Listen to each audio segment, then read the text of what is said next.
अस्सलाम वालेकुम friends, welcome to our YouTube channel. तो आज के इस वीडियो में हम बात करने जा रहे हैं ड्रामा सीरियल कभी मैं कभी तुम के नेक्स्ट एपिसोड के बारे में। कि अगले एपिसोड में आप देखने वाले हैं कि रुबाब जो कि बाहर चले गई थी वहां से अचानक वापस आ जाती है ताकि अदील को सरप्राइज़ करे। लेकिन अदील वो क्या सरप्राइज़ होने वाला है, वो तो नताशा के साथ सैर सपाटे कर रहा है। अदील को नहीं मालूम होता कि रुबाब वापस आ चुकी है। रुबाब उसे कॉल करते हैं तो अदील कहता है कि मैं मीटिंग में बिजी हूँ। रुबाब उसे कहती है कि मीटिंग इतनी इंपॉर्टेंट हो चुकी थी तुम्हें, तो दिल कहता है कि मैं काम पे फोकस करना चाहता हूँ और तुमने ही तो मुझे काम की जिम्मेदारी दी थी।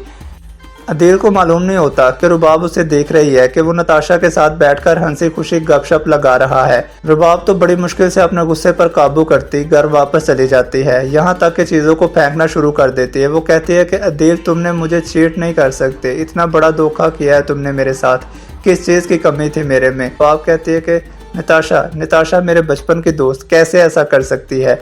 अदील जब घर वापस आता है तो रुबाब को देखकर कहता है कि तुमने मुझे आने की खबर क्यों नहीं दी रुबाब, और इस तरह से अचानक वापस आ चुकी हो। रुबाब कहती है क्या तुम्हें मेरा अचानक आना अच्छा नहीं लगा ना। दिल कहता है रुबाब कैसे बातें कर रही हो, तुम मेरी बीवी हो, मैं तुमसे मोहब्बत करता हूँ, तुम्हारे आने की मुझे क्यों खुशी नहीं होगी। अगर तुम्हें मुझे बता देती तो मैं तुम्हारे लिए सरप्राइज़ ही प्लान कर लेता।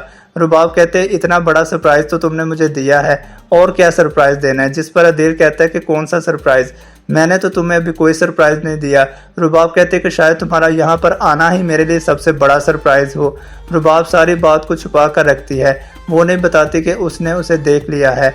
और वो अदील से कहते हैं कि आज तो मीटिंग में बहुत ज़्यादा बिजी थे, इसलिए मुझे काफ़ी खुशी हुई कि तुम मेरी कंपनी को कितना टाइम दे रहे हो और कितने आगे लेकर जाना चाहते हो। ये सारी बातें अदील के दिल में घर कर जाती हैं। ड्रामे में बहुत बड़ा ट्विस्ट तो तब आएगा जब नताशा के सामने रुबाब अचानक से खड़ी होगी और उसके मुंह पे जोर का थप्पड़ मारेगी और वो उसे कहेगी कि मेरे ही शोर के सामने मिलती जुलती हो, घूम फिर रही हो, और तुम्हें ये हक किसने दिया है। नताशा उसे कहेगी कि रुबाब तुम क्या कहती थी, तुम्हारा शोहर तुमसे मोहब्बत करता है, तुम्हारी खूबसूरती का दीवाना है, तुम पे मर मिट चुका है, लेकिन क्या तुम्हें मालूम भी है कि वो मेरा आशिक बन चुका है, मेरे आगे पीछे घूमता फिरता चक्कर लगाता है, मैं जो कहती हूँ वो वही करता है। ये सुनकर तो रुबाब को बहुत ही ज़्यादा गुस्सा आता है। वो कहते हैं कि इनफ नताशा, तुमने एक भी लफ्ज़ अपनी ज़ुबान से निकाला तो मैं तुम्हारी ज़ुबान खींच लूँगी।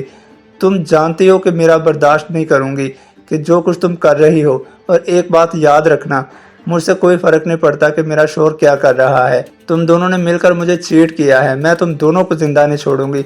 और अदील, उसकी क्या प्लानिंग थी, मेरी जायदाद पर कब्जा करेगा। एक तरफ तो रुबाब की आंखें खुली की खुली रह जाती हैं जब अदील और नताशा मिलकर उसे इतना बड़ा धोखा देते हैं, तो दूसरी जानब अदील उसे अपने औकात याद दिलाने वाला है जब रुबाब उसे सब कुछ छीन लेगी। आई होप सो कि आने वाले एपिसोड में यही सब होने वाला है। अगर आप वीडियो अच्छी लगी हो तो लाइक कमेंट और शेयर करना ना भूलिएगा। मिलते हैं नेक्स्ट इसी तरह की इंटरेस्टिंग वीडियो में। Stay with us. अल्लाह हाफिज़।